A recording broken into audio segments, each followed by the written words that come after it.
दोस्तों आज हमारे पास रिपेयरिंग के लिए ये 4 बैटरी के इन्वर्टर की जो कि एक साइन वेव इन्वर्टर है उसकी पीसीबी आई है। इन्वर्टर कंप्लीट यहाँ पे नहीं आया है, तो इस पीसीबी को यहाँ पे हम रिपेयर करेंगे। सुकैम कंपनी का जो फ्यूजन मॉडल होता है उसकी ये पीसीबी है।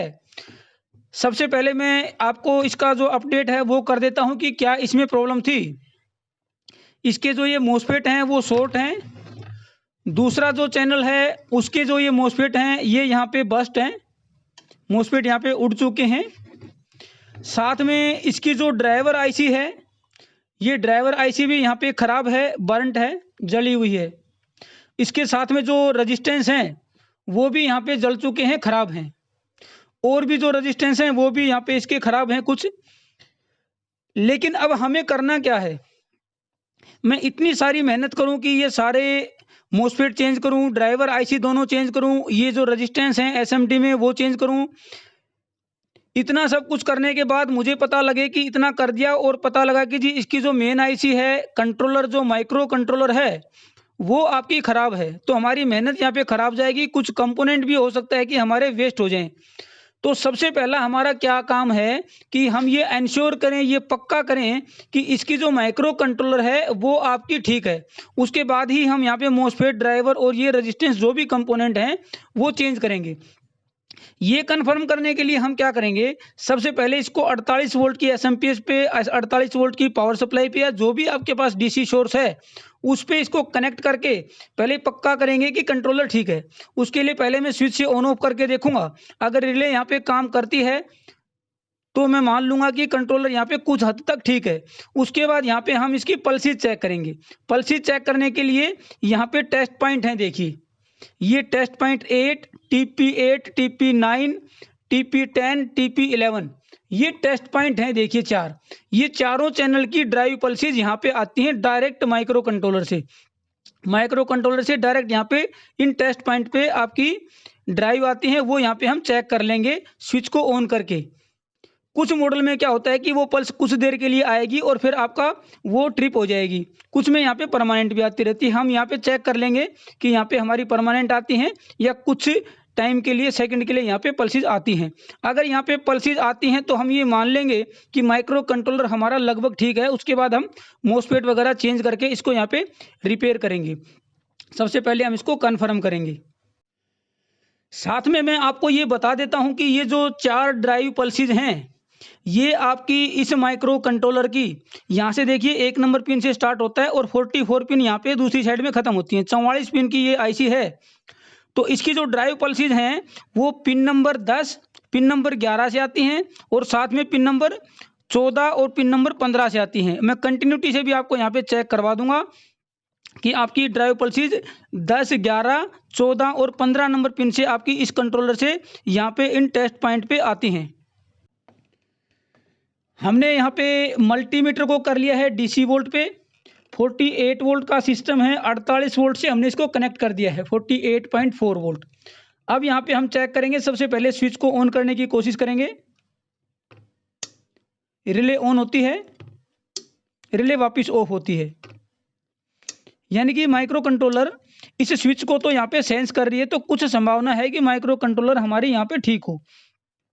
अब यहाँ पे स्विच को ऑन करेंगे और यहाँ पे गेट पल्सेस को मैं चेक करने की कोशिश करूंगा जो ड्राइव हमारी कंट्रोलर से निकलती हैं।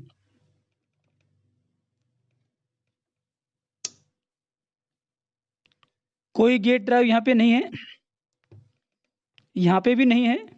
दोबारा से ऑन ऑफ करते हैं। यहाँ पे भी कोई गेट ड्राइव नहीं आई है, मिली वोल्ट ये शो कर रहा है। मतलब ये है कि आपका कुछ समय के लिए, कुछ सेकंड के लिए तो यहाँ पे गेट पल्सेस आनी ही चाहिए, लेकिन वो यहाँ पे गेट पल्सेस नहीं आई हैं। तो इसका मतलब हमें अब ये डाउट हो गया है कि कंट्रोलर कहीं ख़राब ना हो। लेकिन ऐसा भी होता है कि कंट्रोलर के ये जो ड्राइव हैं, क्योंकि हमारे ये रजिस्टेंस भी ख़राब हुए हैं, ड्राइवर आईसी भी ख़राब है, तो कहीं ड्राइवर आईसी तो इस वोल्टेज को सिंक नहीं कर रहा। इस वोल्टेज को दबा तो नहीं रहा है ड्राइवर आईसी। तो हम ड्राइवर आईसी को यहाँ पे एक बार ओपन कर लेंगे, हमारे जो ब्लोअर से गर्म करके इनको ड्राइवर आईसी को निकाल लेते हैं और फिर एक बार कोशिश करते हैं इनको यहाँ पे चेक करने की, कंफर्म करने की। और बाकी अगर ये रिपेयर होता है तो भी ठीक है, नहीं भी होता है तो मैं आपको ये जो 10 11 और 14 15 से जो ड्राइव आपकी निकलती हैं उसका सर्किट में व्हाइट बोर्ड पर आपको समझा दूंगा कि कौन सी रेजिस्टेंस आपके यहाँ पे जली हुई है, इसकी जगह पे कौन सी रेजिस्टेंस लगेंगी। क्योंकि दूसरा सेक्शन मैं आपको यहाँ पे दिखा रहा हूँ ऊपर स्क्रीन पे, वो ये सेम है, ये जला हुआ है आपका, और इसके जो दूसरा है वो आपका ये है। तो यहाँ से हमें पता लग जाएगा। मैं व्हाइट बोर्ड पे ये आपका सर्किट भी ड्रॉ करके दिखा देता हूँ। अब हमने क्या किया है कि इसकी जो दोनों तरफ की जो ड्राइवर आईसी थी उसको हमने यहाँ से निकाल दिया है, ताकि वो शॉर्ट होने की कंडीशन में जो यहाँ पे गेट ड्राइव है उसको वो सिंक करती है, दबा देती है, वो कंडीशन यहाँ पे ख़त्म हो जाए। दोनों तरफ की हमने ड्राइवर आईसी निकाल दी हैं, क्योंकि चारों चैनल के जो मोस्फेट थे वो शॉर्ट थे, तो दोनों तरफ की ड्राइवर आईसियाँ यहाँ पे ख़राब मिलेंगी। ड्राइवर आईसी निकाल दी हैं। अगर यहाँ पे जिनर भी शॉर्ट हो तो उसको भी आप ओपन कर दें चेक करके। अब यहाँ पे हम इसको कन्फर्म करते हैं कि हमारी जो माइक्रो कंट्रोलर आईसी है वो ठीक है या नहीं। यहाँ पे मैं एक एक करके चेक करूँगा। यहाँ पे ये मैंने लगाया TP10 पे, DC वोल्ट पे किया है मीटर को।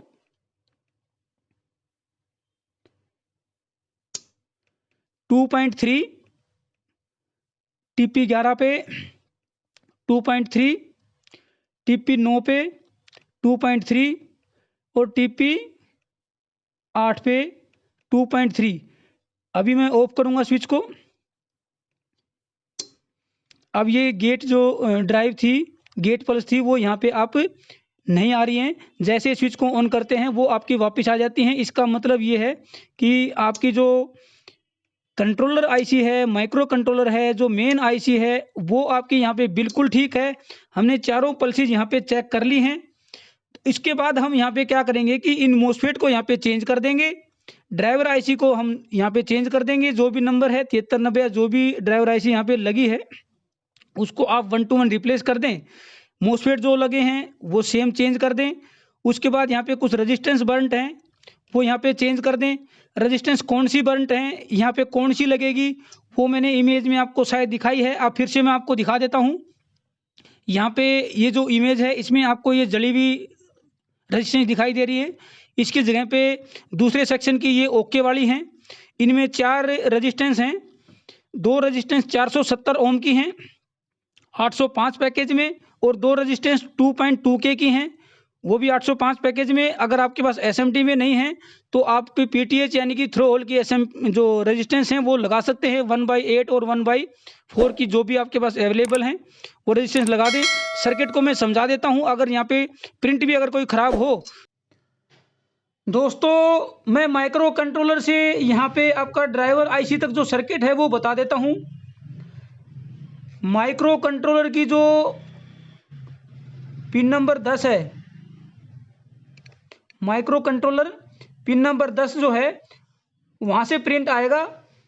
एक रेजिस्टेंस लगेगी 470 ओम की 470 ओम, और पिन नंबर 10 पे ही एक रेजिस्टेंस लगेगी 2K2 2.2 किलो ओम की, जो कि ग्राउंड हो जाएगी। और ये आपकी जो 470 ओम से जो निकलेगा वो प्रिंट जाएगा आपका ड्राइवर आईसी को।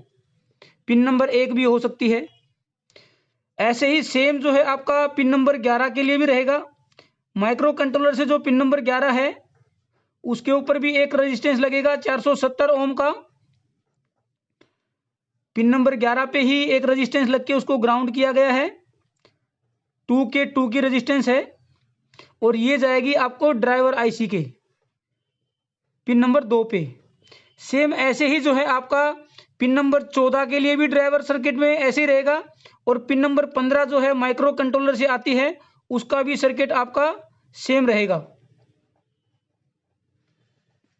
माइक्रो कंट्रोलर की 10 नंबर से आता है, 470 ओम की रेजिस्टेंस लगेगी, और उससे पहले आपका 10 नंबर पे ही 2K2 का ये रेजिस्टेंस लगेगी। सेम आपका 11 नंबर के लिए है। ऐसे ही आपका पिन नंबर 14 के लिए और पिन नंबर 15 के लिए भी है, वो भी आपका ड्राइवर की जो पिन नंबर 1 पे जाएगा और पिन नंबर 2 पे जाएगा। ये इस तरीके से आपका सर्किट रहता है माइक्रो कंट्रोलर से और ड्राइवर आईसी तक। इसको आप चेक कर लें। अगर आपका यहाँ पे प्रिंट बर्नट हो गया है, प्रिंट जल गया है, तो एक पिन नंबर 10 पे या 14 पे या 15 पे या 11 पे, चारों का सर्किट बिल्कुल सेम है। इनके ऊपर क्या है कि एक रेजिस्टेंस से 2K2 लगा के ग्राउंड कर दें और 470 की ओम की जो रेजिस्टेंस लगा के वो सीधा ड्राइवर आईसी की पिन नंबर 1 पे और पिन नंबर 2 पे आपका आ जाएगा। इस तरीके से आप इसको चेक कर सकते हैं और अगर प्रिंट खराब है तो उसको कंफर्म करके ड्रॉ कर सकते हैं। दोस्तों, अगर आपको हमारी वीडियोस पसंद आती हैं तो वीडियोस को आप लाइक कर सकते हैं, अपने फ्रेंड सर्कल में उनको शेयर भी कर सकते हैं।